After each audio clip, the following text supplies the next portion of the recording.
Oh, it worked in the first go. It usually doesn't happen. I'm never that lucky. What, in the first time? Yeah, it always takes like the first 30 seconds for me to re-invite people and then it's failing and then me trying again. But so I can already see that it's going to be a smooth conversation. I guess we both are experienced in this. Yeah. Yeah. Yeah. Hi guys. Today we're talking to someone who's from the inside, and for those of us who, for those of you who know us as a trekking and expedition company, we also have a passion project called the Summit Run series, which is like a trail running series, which Chetan is heading. And he basically designed and is executing it for the last couple of years. He's been a runner himself. Roman sir has been big on running, and Chetan has been, big on running as well for the last couple of years. So this is something that is close to the company's core, and we're trying to build that culture slowly.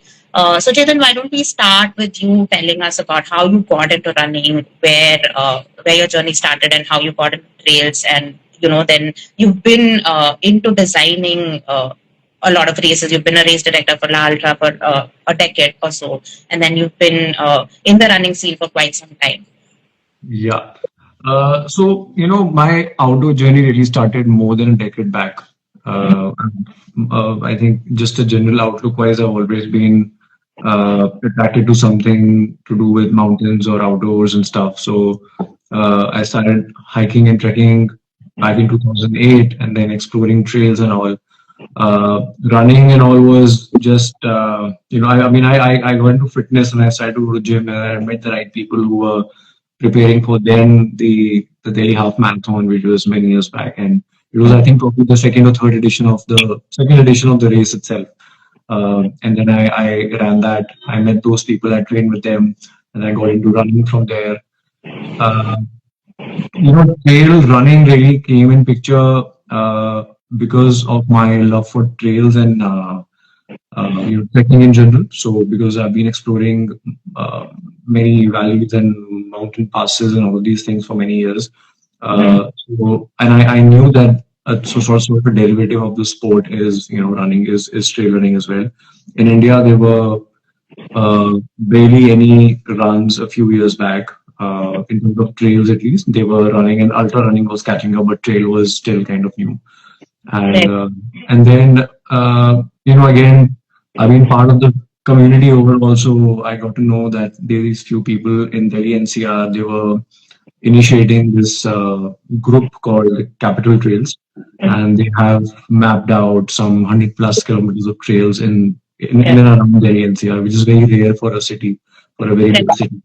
So Delhi in that way is kind of blessed. So I started to go and enjoy tools in Aravallis and started running here, which is very close to my home, and it's just I just couldn't believe how much variety and beauty we have for a city of 20+ million people, 30 million daily, and then you still have spaces where you have wildlife, you have leopards and hyenas and jackals and all of those animals, and even flora wise, there's a lot of uniqueness.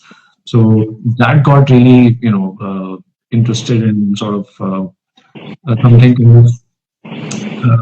kind of woke up inside, and I said, okay, if there's an opportunity ever to go to mountains and start exploring trails for running event purposes, I think I would like to do that. So yeah, that's where the idea. I mean, that's where the running and trail running really got connected for me. Yeah, so Delhi was the starting point. It is actually a blessed city. In the middle of the city, you have like big pockets where you have like 10 kilometers plus of running tracks, and it's just so accessible. So Oh yeah, yeah, it is pretty cool.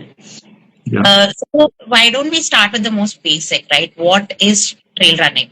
What is trail running, and how is it different from just running? yeah. So anything that is off the beaten path, anything that is unpaved, that's not a road or a concrete or a synthetic track, that would be trail running. It could be dirt, it could be grass, it just could be it can be a mountain trail, proper uneven surfaces, it could be beaches. So anything that takes you to a natural setting, Okay. in a natural environment anywhere outside the concrete jungle. or even within it, if it's possible, if it's available, that is essentially trail running.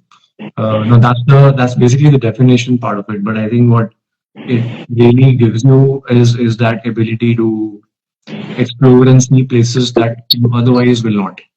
Okay. So in a nutshell, that's what trail running is.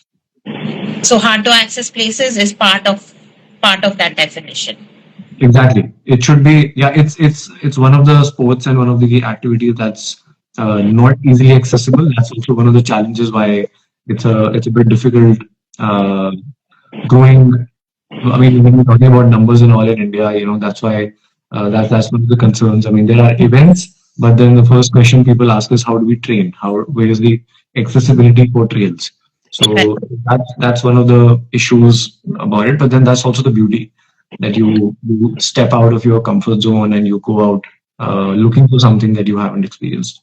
Yeah, that was going to be my next question. Road running seemed to have suddenly exploded in India, right? It's only been like around, I think it became really big when the Tata Marathon started in Bombay. The Standard Chartered really got the energy into the sport, and then it's been no looking back, and it's only grown and grown and grown. It became a mass sport only. It's not been more than 15 years, right? And where in comparison to that is trail running right now, and what I know that we've spoken about it individually a lot, and I come at it from a very rose tinted glasses sort of view. And so what really are the challenges that now that you've been doing this for really long, and it's not new, right? Like trail running also has been around for quite some time. It's not like there is no awareness or it's just starting out. But what are the challenges that road running once had, but now trail running is in that stage? Yeah. Yeah, road running has been around, I would say, almost two sort of decades now in India, and that the numbers are kind of growing in terms of events as well, the size of audience as well. There's almost like a marathon market sort of a thing, if you can talk about trail running in that sense. I would say is very young in India. It was just started, but the encouraging part is that you have the base of community that is trying to build up now in at least in the southern states, Karnataka, Maharashtra, Tamil Nadu, all these states, Hyderabad as well. They have good number of trail runners who are very eager to explore. They go out, and that's also the largely the audience that you would see who would go out, climbing and trekking as well. Uh, the I think the number of events have grown in India, and number of people as much if you talk about the percentages of total number of runners getting taken over into trail running, that's very low as of now. Uh, and what we have seen, especially with our summit run series of events, is that we have a mix of audience who are some are runners, some are hikers, trekkers who have done the trail before, or who have done hiking or trekking, and they see trail running or speed ascending as like a interesting sort of a challenge or a um, new outlook sort of an activity for them to something to experience. We'll be having like a mix of people coming over. Challenges, as I said, the number one challenge is probably accessibility of trails for people. Uh, but the other cause that I see, or the reason that I see, is that people uh, it takes a bit of a spark inside or somewhere in the community or something, or maybe to kind of get outside your comfort zone and experience something which is not as a regular sort of a setting. So, I Hmm. mean, I see a growth of road running and ultra running events in terms of roads again, ultra road races. But are those the same people who would year on year, or let's say very eagerly sign up for a trail run if, let's say, a technical trail or even a semi-technical trail, but somewhere in a far off region of the country come up? Not not as much, right? So that I think the accessibility of trail, the kind of travel it requires, the kind of logistical planning that you need to do, some bit of maybe or from people's side of not understanding how do you really train and prepare for trails, which is something that can be come over if you expose yourself to the right kind of environment and training techniques and then trails are something that you will enjoy. But then another factor that kind of prevents people is the kind of risk that it carries, which running on a road or a controlled road event or an ultra marathon would not carry. So there's a risk of injury, falling, and it sometimes from the when you see the visuals of all the amazing trail races in Europe or US that are happening, you would see as a catching point, you would only see the hard parts. When the images come out, you would see the very technical challenges and people falling off or crossing a river, and it takes a certain kind of appetite for risk and a certain adventure sort of a zing within you to that draws you out and says, okay, this is something that I want to do, and somehow you don't have a lot of those people who would want to do that, and it comes slowly, but it takes time, and that's why it's more than runners, it's also people who are hiking and climbing big mountains. They are the ones who are more keen to kind of try something like this, especially the ones who are runners also, because there's a huge overlap between the kind of audience that we have seen. Because who are run people who are mountaineers, serious mountaineers, and also they take running as one of the activities to prepare themselves and to create that base of fitness, right? So yeah, I think that's. I think these three, four challenges are, I think, one of the bigger ones. The accessibility, the travel part, the risk part of it, a bit of it, and then just. And I think one of the another thing that I've observed, and maybe I'm wrong, but is that people like when I started to run, I was very focused on my times and performances, and what's my 10K and my half marathon, and I want to improve. And suddenly, when I remember when I was in Ladakh, I was running there. I was there for almost 7 8 days, and I was just we were doing like a preparatory training run before our big run, and I ran a half marathon, and I realized that how what kind of a time difference there was from city versus mountain, and that's something I realized. Okay, if there is a run in the mountains, maybe I might not want to sign up because I don't want to finish in a slower time or something. And that I realized kind of prevented me from the experiences Mhm. uh, un- until that changed in some time. And then I was like, okay, that's not the only thing that you run for. You also run Right. for experiences, and so you have to push beyond understanding your understanding that it's not always about the times and performances that you are running the races, and sometimes it's the experience that will change the turf of better. What's really kind of holding you back from all that. So a lot of runners want to maybe hold back on the thought that okay, we are comfortable with the road parts and we want to improve and improve on that. But trail running also it kind of introduces you to yourself of in a very different way. So Right. Yeah, that answer sort of like opened up a barrage of questions for yeah. me, and things that we can diverge our conversation into. And one of them has been like, so I was reading about how road running became like a big thing, right? And one of the things that kept coming up was that it made an elite sport into a sport that promoted everyday fitness. So it wasn't just about then about elite runners, but it was about then it became a mass event, because it was not just about, so finishing became aspirational and not just podium, right? So that's what people were then running for, which is what you were talking about, right? It's not about because it is a competitive sport and you want to play to win, but and the winning would usually look like a podium finish. But then road running made it so that it welcomed first timers, and there was a clear entry level pathway created. Where are we on that in terms of trail running? What is so intimidating for first timers to try it? Other than the risk, of course, all that is there. But in terms of infrastructure, in terms of the systems that we set up, what are the entry level barriers that people usually face?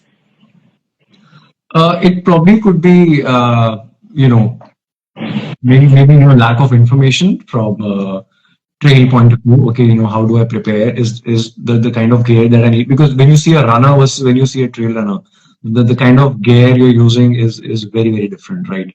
I mean, so that's one part where uh, you can say that okay, some people are not able to that they also see that as a barrier, one of the barriers. But that's a smaller one. That's something that people are not really letting that be a barrier and come over that. Competitive wise, when you say the road and trail is again also catching up. We now in India we have a lot of talent. I mean, when you see Himalayas, when you see even a lot of runners from the south, they have been uh, getting close to the best times or the faster times, top performances, let's say international races. They've been finishing now from top 100 to now starting to be in top 20, 30, even top 10, that sort of a figure. And that is good. I think both sides are very good for the sport. But for trail running to, I think, to really grow, you need a much wider base, which is expanding, but very very slowly compared to runners. It's easier to sign up for a fun run 5K or a 7K when you have a big city marathon uh, at your backyard. But it's much harder for you to travel for a 10K trail, which is not close to your home, but maybe you have to travel 500-600 kilometers and spend or commit at least 4 5 days for it, right? So a lot of people think, okay, is that really worth it? But then that is also fortunately changing. I've seen at least with our events in the last. I mean, we just had the Summit Run Lumsu circuit where we only had the 16K category this year. We didn't have the trail marathon, and we still had a good number of people. Some locals from Mussoorie, Dehradun, who still travel 4 5 hours to get to that place and then camp overnight and had fun. And some traveling from far off corners of India who came to just experience the trails in that cold, right? So in terms of yeah, the I hope I answered your question, or was that some part that I missed? If you can just come again with that, I'll Yeah, no, pick up. I was basically getting at is the trail running sport. So you spoke about a certain risk appetite. You spoke about performance in terms of the competitive aspect. So I was trying to get at: is it seen as too elite and too extreme for a first timer to dip their feet into it? Is that like a entry level barrier that a lot of people don't transition from road to trail? Because we spoke about numbers, I think, sometime back offline when you said that of these many million road runners, only 1% or 2% are actually on the trails, right? So running is not a problem. Yeah. Getting on the trails is what seems to be the problem. So is it seen as too elite and too extreme for it to invite first timers? Is that what is happening? I think too elite is probably not the problem because when elites or that sort of a side is shown of any sport, people only get attracted to it. I mean, at least in terms of viewership. And when you see the viewership of races that are happening in Europe and all over the world, I mean they have huge fan following and base because the culture and the experience with the activity is such that it comes very naturally to them, of going out and exploring trails. But in over here, I think. Uh, Extremity can be one of the reasons why people think, okay, maybe again, as if you only show the very hard parts of what's there, then you're creating that mental barriers and bubbles in people's head that okay, maybe this is all that is to trail running, and that goes similarly with anything out there in news, in the media, whenever you heard about, let's say, anything else happening around. Right, You may not see the real picture unless you're there yourself, and you'll only see what is being fed to your eyes and ears, right? right, So there is a trail running does not need to be very hard or technical. As I said, you can start with something very basic that is just out in your outdoors and explore something that's very very just a fast track where there's a dirt track, but then it's kind of fast. It doesn't have a lot of technicalities, and then you can go ahead and experience that. You can start with shorter distances because the feel factor of a trail versus a road run is very different. Like a 16K that we just did at the Lusu with a 1,000 meter gain has a very different feel than what a marathon or a half marathon would have in city. So it was in time wise and time on effort wise, it was probably harder than a half marathon in plains. Like if you're really going hard at it. So I think people need to go out themselves and try to explore what really trail running has to offer, and also they need to be kind of inquisitive themselves and ask questions about, okay, what is this trail like?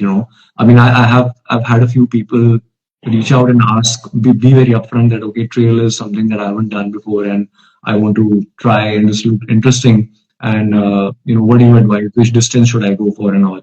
And these are the very basic FAQs and common questions that I've been handling for the last 2 3 years now, where I've been guiding people not to take, let's say, the flagship category at the Indrahar or the Sethan because they have a certain experience in ultra or something else for a distance, and based on their experience I've been guiding them to the right kind of exposure of what they, and that's my responsibility or job to give them the right uh, platform so that they are, when they are at the start line, they know that yes, their experience is going to be good, and they haven't signed up something that they can't chew. So so it's and that's one of the reasons why, when you see our kind of event races that we've been doing summit run, we've been focusing on shorter distances also a lot because we want people to go out and experience trails rather than just talk usually about the hardest and the most killing and the most brutal and super elevation gain and all. Because somewhere, all of those things, people realize, okay, I want to go out there, but I also want to enjoy myself and not kill myself or Right. not get entangled into something that I was not, ready for. So I think it's in a way up to the organizers in a way to invite people, be more open. But it's, I guess it's up to each brand that is kind of creating their own space to that are kind of projecting themselves as, whatever they want to, whether they're very, very inviting for anyone and everyone, or they want to be in that category or the league where it's they want to say this is a very, very hard race and beware what you're coming for and everything else. So I think that what kind of messaging you put out also kind of affects the people a bit. Yeah. Yeah, so that's what I was coming to next. Actually, as someone, as a company that's trying to promote Rails, right, and it's really close to what we want to do, and Yeah. as a support, what is what is our role in trying to make that entry really easy for someone? Like there is no, you said there is lack of awareness. People don't know. People think it's too hard, but it's up to them to experience it firsthand and then make up their mind. But what, like you said, we one thing is that we have shorter distances, which makes it open for newcomers to sort of give it a shot and dip their feet and see if they like it, then go competitive, right? So give them a feeler of sorts. What else can we do as organizers to let open the door a little wider for everyone? As I said, I think we need to engage with people more closely. Like, running communities, invite them more, let them kind of share knowledge with in terms of the experiences that you gain as on trails. And I think that's the number one, because that's eventually will be your number one takeaway when you're out there running on the trails. The experience, and is that feeling. It's a feeling that you can't really describe in whatever words. Yeah, You you're can. totally- no. Yeah, you have to step in the shoes yourself. You have to get out and experience yourself to understand, okay, yeah, this was really amazing what I went through. And it can be the opposite as well. So some it could be, yeah, where are we stuck? कहाँ आ गए हम लोग? This is not what we expected. We were expected something to, let's say, easier or fun, but it was raining and it was this and it was that, and They were this was in the forest and that was in the forest, and that will always vary individually, sort of, But if you have any, I mean, it has to take some curiosity in a person, like a basic sort of a curiosity, that sort of a spark in the person to for them to realize, okay, yeah, maybe I want to go and try something else, something extra, something different. If that is there, it's going to be much easier for us as organizers or as trail lovers just to kind of talk about it and make them understand, okay, what is it. And I think that's the number one. And I think for if anyone approaches us for trail running and all, I think we should, as organizers or as at least as team, we should only be encouraging in terms of even if the person is at a zero. I mean, if let's say, because I'm also a running coach and I've been meeting and talking with people who are at an absolute zero right now and they want to take up running, but then they also want to take up something on the trails in the coming few years or something. It's kind of my job to put them on the right track and make them understand in terms of progression, where all they need to step and what path to take, and what are the right experiences to kind of have. So if it's a very very technical trail that you are taking, you have to start with something very basic. So I mean, just like they say that you need to learn to walk before you can run. Similarly on the trails, you need to walk on the trails before you can run. And that's a very good that's a very good training strategy as well, because a lot of big trails have a lot of walking to do, and a lot of walking is only a good sort of part of a very good plan of how do you tackle the very steep parts and the very the long descents and some other sort of sections. So it's you have to run things through. You have to step in their shoes, and you have to kind of try to lend them your eye in understanding what they're getting into, what trail running is, and it different for how everyone will take, every individual will take. So and yeah, it's for us also to at a community level. I think it'd be great if more people can take initiative in their own cities to uh, have or try to explore trails. I know not every big city has trails right inside or right outside them, but even if they travel for once a month, and they're able to explore some different area around in terms of trail, and that could be just a hike, and that could be just exploring and just mapping out what trails they've come across. Even if that happens, that's also a kind of Starting point to yeah, kick off that. very good, yeah. Talk about stepping into shoes. One of the biggest challenges I just have started to run, right? And one of the biggest challenges has been that we don't have access to trail running gear in India, right? Like you don't have good trail running shoes, you don't have good trail running equipment accessible in India at all. How do you think that is impacting the uptake of the sport?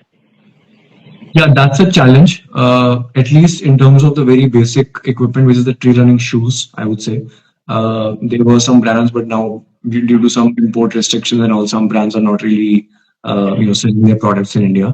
But you have Decathlon, which has at least a couple of models which are good enough for your first few trail experiences. And they have some good technical models as well.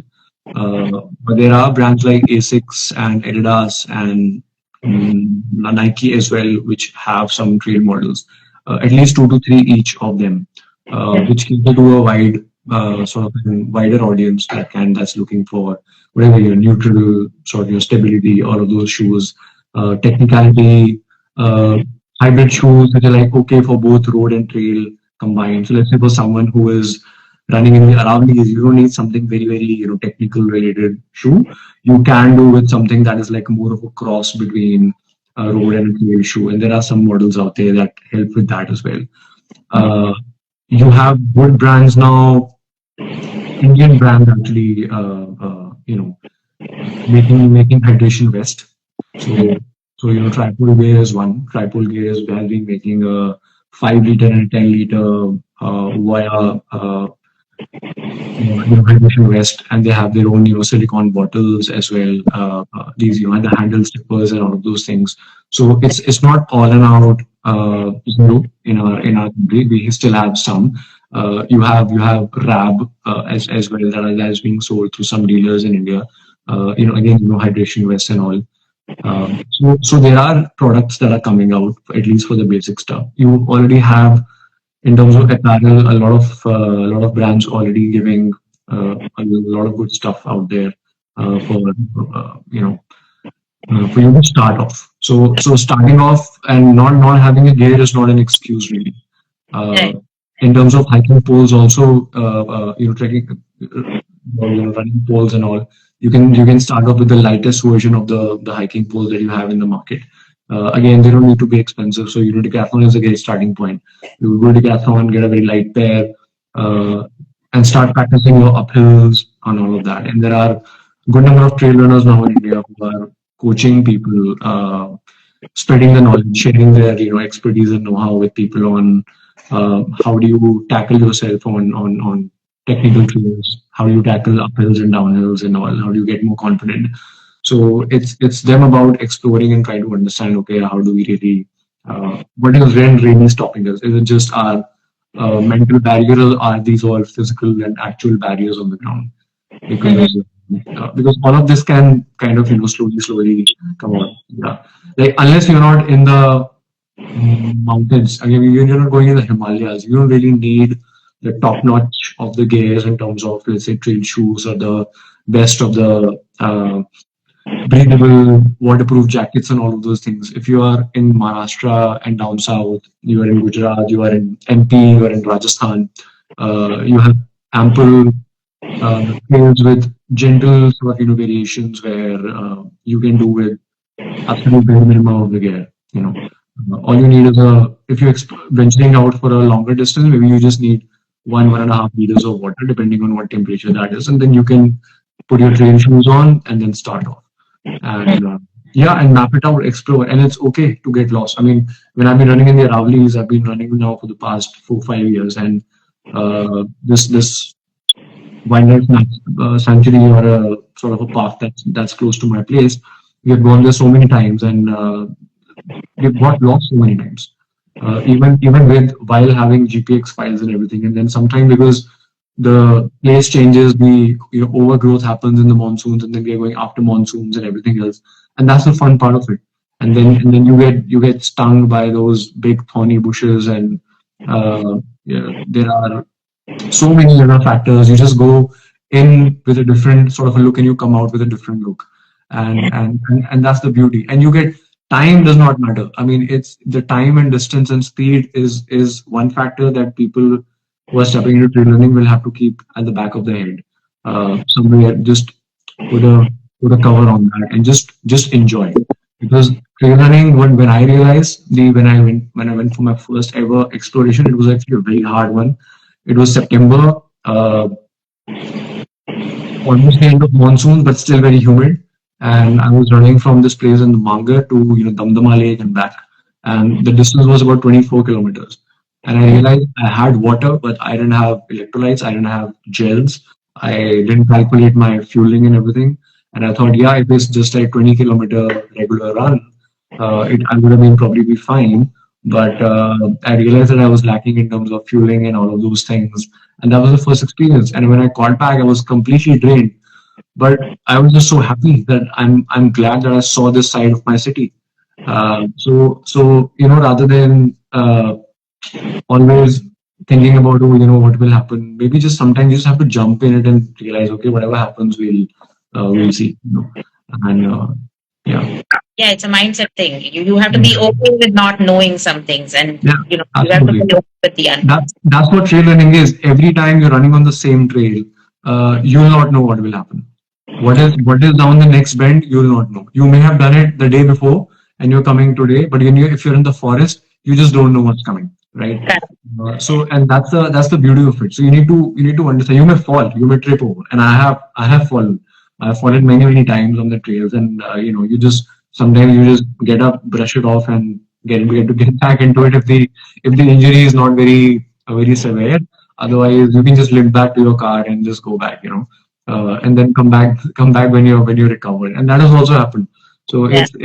so all of these experiences only kind of shape you as an individual, open a different sort of a portal in your mind almost. Yeah.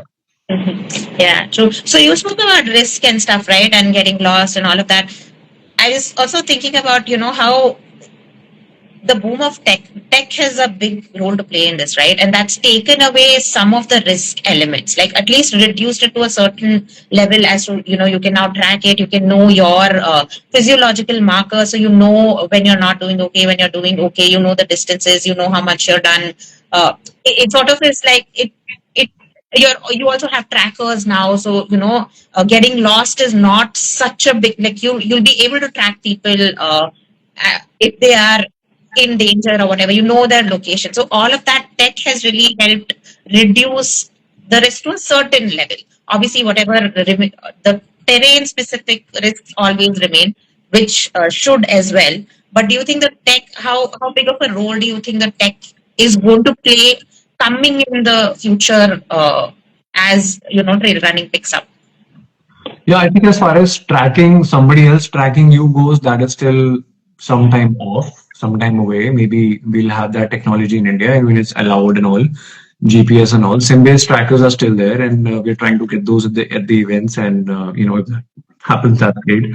But you, as an individual, as a runner, the simple GPS watch that you have, whatever Garmin, Coros, whatever you have, that itself is a great tool to start with.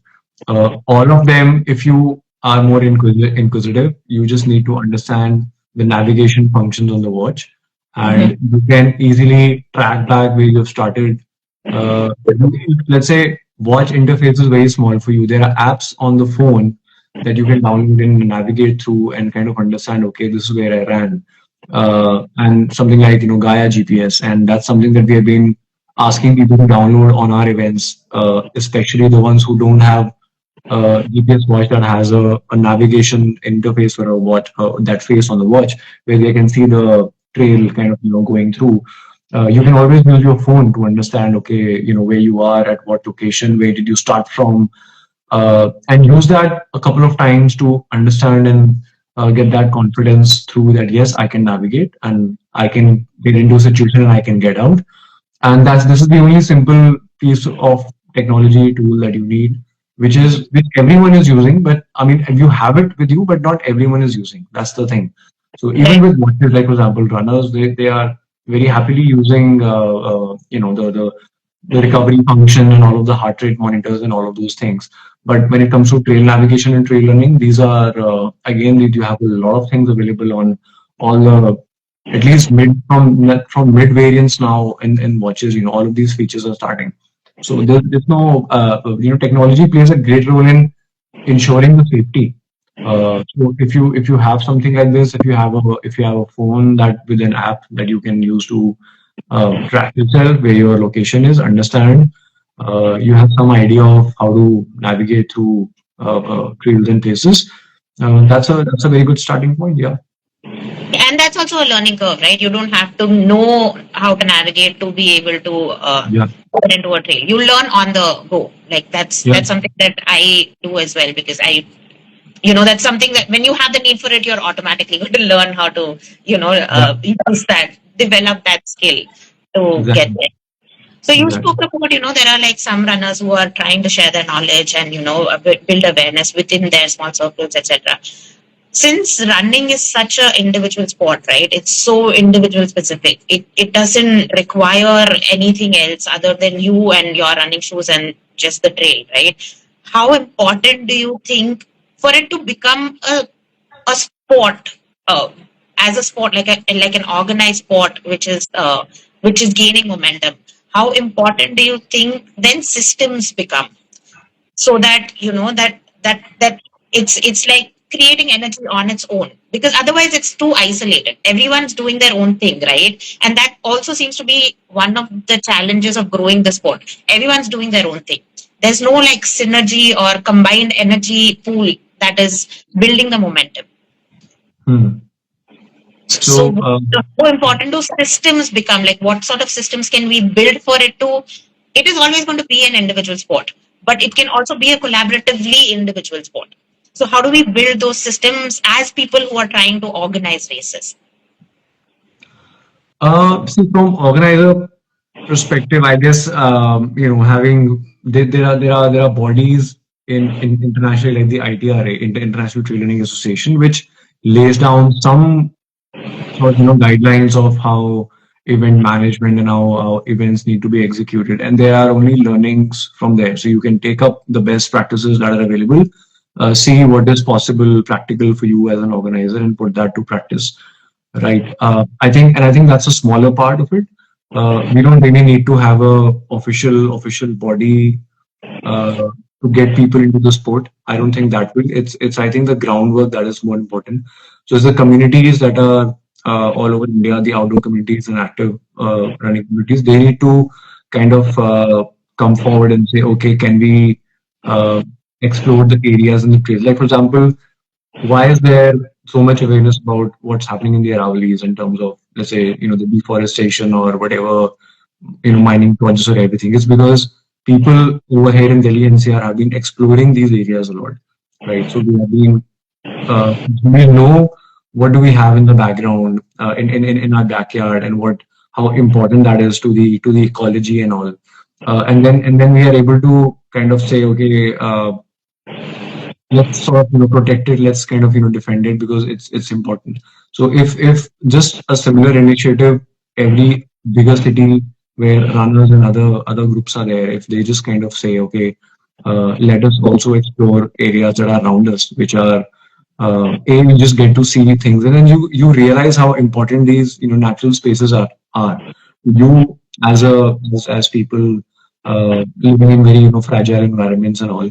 So the community groundwork for in terms of people coming together, exploring, maintaining trails, uh, spreading the right practices. Like tomorrow, there could be a body that says, "Okay, don't litter the trail or leave no trace and don't do this and that." But uh, it's really up to a lot of people don't really follow. So there, I mean, there are already a lot of bodies giving a lot of rules that people don't follow. So but if there's an awareness in the community, that's already part of the basis of the whole sort of formation. And once the sport grows out of it, it's purely happening because it's love for trails, right? So once you have love for something, you appreciate the space that you are using and the and what you have, you automatically kind of try to sort of be protective about all of those things. And then uh, I think that's more important in terms of education and growing the whole thing, rather than just having a body that would say, lay down rules and then not be able to follow up really on that.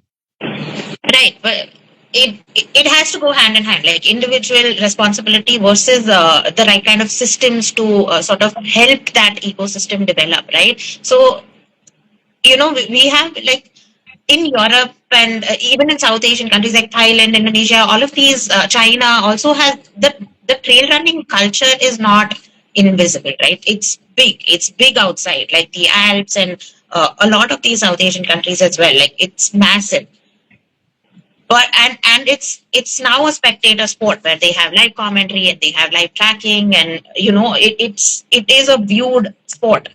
Yeah. We have some of the best elevation, we have some of the best trails, we have the Himalayas in our backyard, right? We have the best ingredients. There has to be something more than individuals not taking it up at an infrastructure level, which is becoming a barrier to it becoming a thing, right? Because we have a lot of time. We spoke about talent not being a problem, right? We have a lot of runners who are doing really well at international events, but there is nothing of that scale within our own country. So there has to be something that we're missing at an infrastructural systemic level, which is keeping us from getting there. Do you think that's true, or? Yeah, I mean that's the thing with everything else as well. Like for example, when you're climbing, for example, when you're climbing big mountains, mountaineering wise, when you see in India, a uh, lot of infrastructure, a lot of government support, a lot of basic support in terms of rescue and safety is not there, right? And that's why the whole scene in terms of mountaineering. Like for example, Uttarakhand, like this guy Doom Cypher is just message that come to Uttarakhand. There are a lot of treks and all, and there are a lot of peaks also. There are 95 plus peaks that are above 6,500 meters in Uttarakhand. How many of them are being explored or open for climbing and everything else? And there are people internationally that would be very aware about what's there in India, but they just Right. can't come like that because they want some support. They want some support in terms of rescue, communication, So, and all of those things in India are not really allowed because of security purpose, sort of, the reasons and all of that. The government doesn't allow, and that somehow is holding back. And you've seen when we did the Ladakh race, there were lot of areas where there was like a blackout. I mean, we there were black spots in terms of comms and communication. We did not know there was no network. The basic, radio systems we had were not working. We could not use trackers because of permissions. We did not have satellite phones because it's a military sensitive area. So these challenges are big. So I mean, when you're talking about doing at least in the Himalayas, big time stuff with all of those basic uh, things, and not basic or some a level up things in place in terms of making it an international world class event. These are the challenges that in terms of communication and support, uh, we are lacking with infrastructure, and that's why the outdoor sports, when you say, is very limited in India. Like it's adventure, the government would be promoting adventure activities and all, but in terms of adventure activities, it's something else. It's like the bungee jumpings and other stuff and all. So yeah, so it's not really focusing on trail running, which probably has a lot more potential in terms of employing the youth. Sort of spreading a lot of good knowledge, enabling them, giving them a skill in a way where they can learn to manage events, be part of the sporting industry in a way. So all of those, if that outlook is somehow understood at the administrative level or the government level, so I think that's going to be great if that happens. Yeah, but you were talking about, the world not looking towards our terrain because there are so many permission level issues, etc. But I think we broke some of that barrier with the 100 that we did in Ladakh. You want to talk a little bit about that because that is like a global race which we brought to India and it first of its kind. Do you want to talk a little bit about that? Sorry, can you come again? I was just reading the question by Dr. Grimm that have been put, and I will also take that up. Don't Yeah, the sorry. question first, but yeah, like you can go ahead and answer the question if you've read the question. No, it's just a comment. So I think he's making a right point. He's saying that normally, sports take off when you earn there's a lot of money involved in it, and sponsors come in the picture, and all of that happens, which has happened with the UTMB, and now he's also already saying a lot of people have issues with the UTMB and their model that has happened. But I think that has, at least in the years that it was coming up, it took the sport to a very different level. Right. And they've also spread the know-how and the knowledge to other parts of the world, and that has happened. And brands in Europe have had a huge role to play. Solomon, for example, had they sponsored athletes, they sponsored a lot of content, and I guess if we really go about the content part, we really what we get inspired by what we see, every now and then, because a lot of our lives are really connected very deep to the social media aspect of things, right? So when that happens at a different level, I guess that's that calls in the crowd. So that has yet to happen in India. I think India hasn't seen that moment yet. Yeah, Okay. that tipping point is yet to come. Yeah. Yeah. So my question before we got into this was that you were speaking about the issues with permissions, which are some of the systemic issues that is preventing the world from looking towards us, right? In terms of like access to getting the races to the Indian terrain and the Indian Himalayas. But I think we broke some of that barrier with the 100 Ladakh, which was one of its kind. It's like a world global race that came to India the first of its kind. So, do you want to talk a little bit about that and what the future of that looks like, and what the 2026 is looking like for the 100 in Ladakh? Yeah, so 100 Ladakh is a very it's a good example because that's another World Championship series that's coming up in parallel to, let's say, UTMB. I mean, it's still young. They've just started a few years back. They had 9 races this year on the calendar globally. Next year they'll be adding 15 races on the calendar, and they are trying coming up with different categories as well. So they are coming up with a Trail World Tour, which is a shorter category, shorter distance category. Because right now they're only focusing on the big numbers, the 100 Ks and the 100 miles and the 200 miles, whether it was the in any race in Brazil, in Ladakh, anywhere else, it has been much longer distances. But with the Trail World Tour, they are focusing on the shorter distances, and they'll try to have similar affiliate races around the world where people can experience different environments also. And they are looking at, I guess they're yet to announce all of this, and I'm probably just sharing this in advance with people. But they'll be doing the 7 wonders of ultra endurance. So 7 exotic sort of locations around the world where endurance trail running will be events will happen in such corners.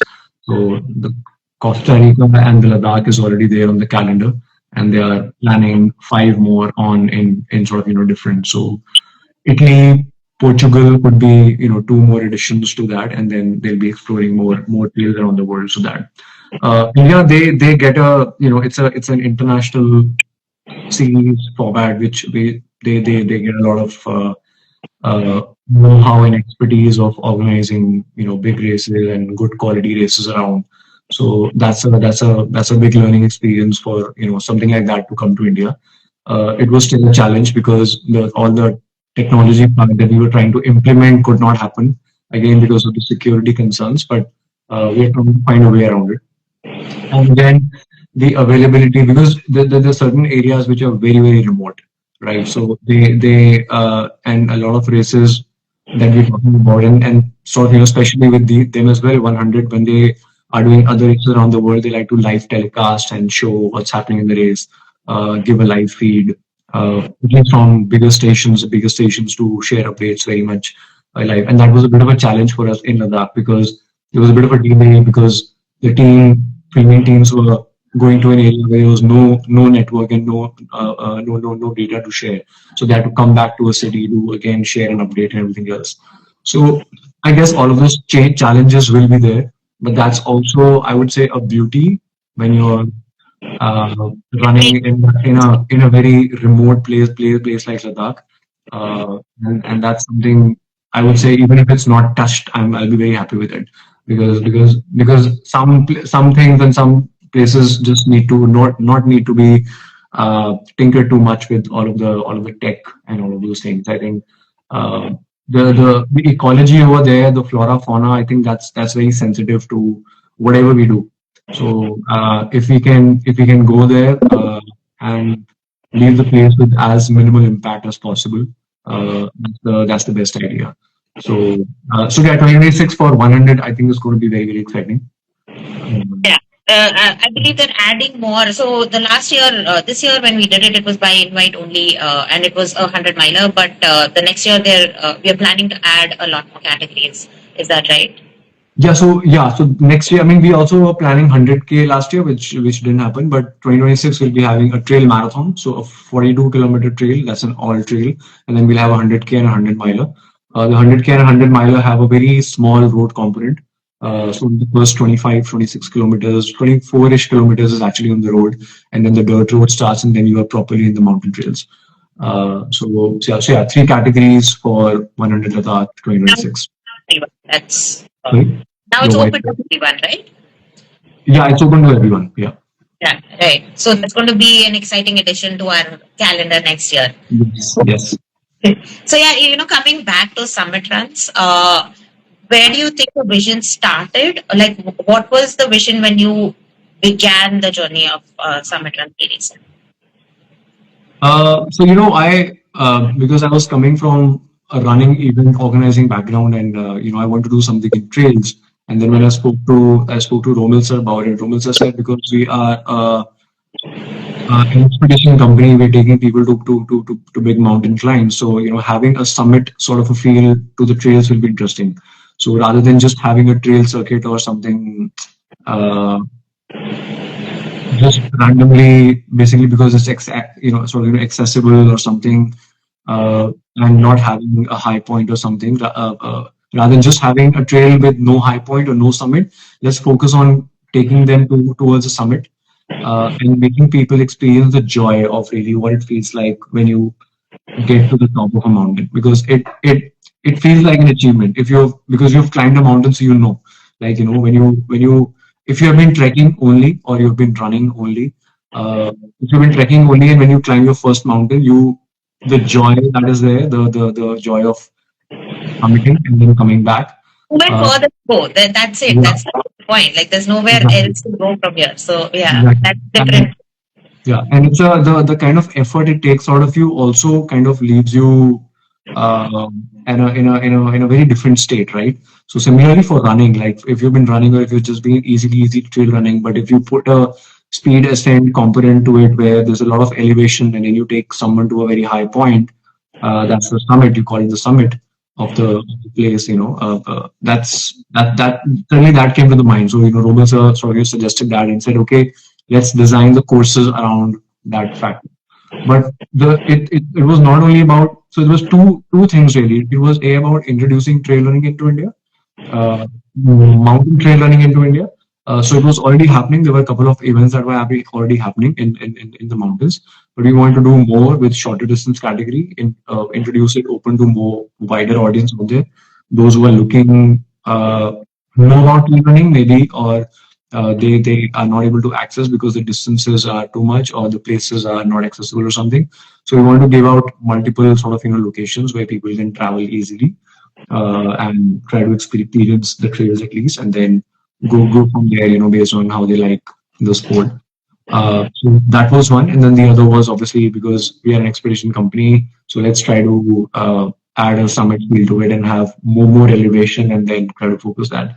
So the vision was really to kind of, okay, let's start with the sport, start growing with the sport, try to get more people, and then let's see how much excitement this gets. Yeah. So Yeah. what's the plan for 2026, or what are we doing differently? What's on the cards? We are combining the three events into a slam. It was already in mind some time back, but this was 2026 feels like a good year to do it. So we're going to be having two categories where we are encouraging people to run all three events. So we'll have a leaderboard of people who have uh, finished all three races, irrespective of whatever categories that they have run.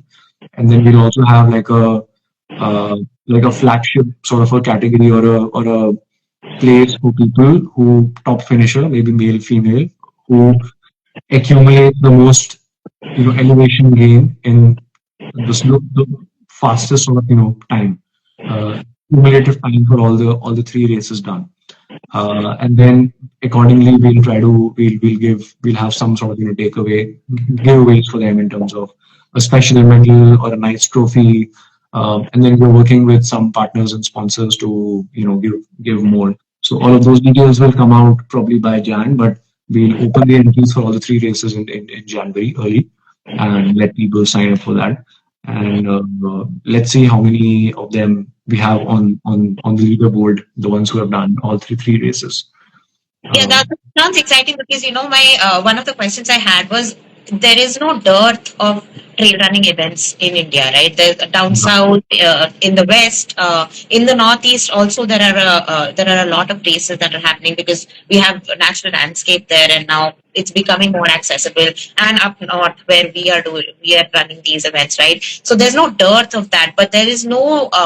They are very isolated events, and that doesn't promote consistency. So if we have something which conjoins multiple events, like you're talking about the slam, that sort of brings in the consistency which is required to then become a pro at the sport eventually, get take you on that path, at least provide a pathway to get somewhere. So yeah, I think that's a great idea, and I'm excited to see how that goes. So yeah, like just the last question to you because I think we're way over time. That's okay. If director, if you had to design perfect ideal race, what would that look like and where would that be? If I were to design ideal race, uh, it would probably be somewhere in the Himalayas because that the whole canvas and the whole background and what Himalayas have to offer is actually very very unique. I'll probably do something which is like A to B, and start from very very lowish altitude and finish somewhere very very high. And as you go, you kind of acclimatize on the way. So it would probably be maybe 200-mile plus or something like that. But some starting something from a bit like Indrahar, but stretched over a very long distance, right? So Indrahar takes you from 6,000 feet to 14,500 feet, just like that. Like, uh, so this will happen, but this will happen over a period of trail What over images comes to mind when you think about it? Is it Himachal, Uttarakhand, Ladakh? Like, what is coming to your mind when you're picturing this? mix of all three. How about that? You want to cover all three states like in Yeah, one race. That yeah, sounds perfect. I think we should totally start that. yeah. And it's possible. It's doable. And it's if it's all trail, it's actually very doable. Let's do it. Let's plan it for 2027. I say let's go Yeah. for it. Yeah, let's see how many people are keen for it. I mean, I would, Yeah, if we make bring it. the energy, I'm sure we can bring the people. That's not a problem. Yeah, There is already a lot of excitement with running and with trails, and we've seen it growing. We've seen it growing within our own community, right? We've seen a yeah, year-on-year growth within all of our races, and we just want to see how we can make that growth more exponential than what we're seeing right now. So we already know that energy is there. We just need to fuel that a little bit. yeah, So yeah. I would first like to do that myself before giving it if out to the world. you're setting the route, you would have to. So that goes without saying. Yes. Yeah. Yeah, not just a route check, but actually doing it properly myself. Yeah. Hmm. You would want other competitors, otherwise, it's just a run. Yeah, sure, of course. Yes. So yeah, perfect. Yeah, I mean, I can go on about it because I'm like coming at it from the curiosity of a beginner into this whole trail running space. So I have a million questions for you, but I think we are like way over time. So we will probably like break it into parts and come back to it. Once the slam is in place and you have more details for us, we'll probably get into conversation again to see what that is looking like. Yeah. But yeah, this has been super. So thanks for taking the time out. Yeah. I'll talk Great. to you offline also. There's one more comment by Dr. Grimm. So I think he said that you made a point. I think in India there's not one site to find all trail races. Yeah, till recently there was not there. But we as a the trail community that I spoke about, the capital trails, we just come out with a calendar. And I can put it in the comment sections once we I'll put it in the comment section later once you put the video, and Yeah, that's a place where we have reached out to a lot of event organizers and taken dates and everything else and put that on the calendar. So that's one place that right now you can access trail races in India. You can understand where it's happening, what dates, at least for 2025 edition and some 2026 that have been updated. And then our plan is to update that as regularly as possible for us. Yeah. awesome. Yeah, looking forward to that. Thank you. Thanks, Chetan. Thanks for Thank you, taking the time. everyone. Thanks for watching. Yeah. Yeah. Good night. See you. Bye. Bye.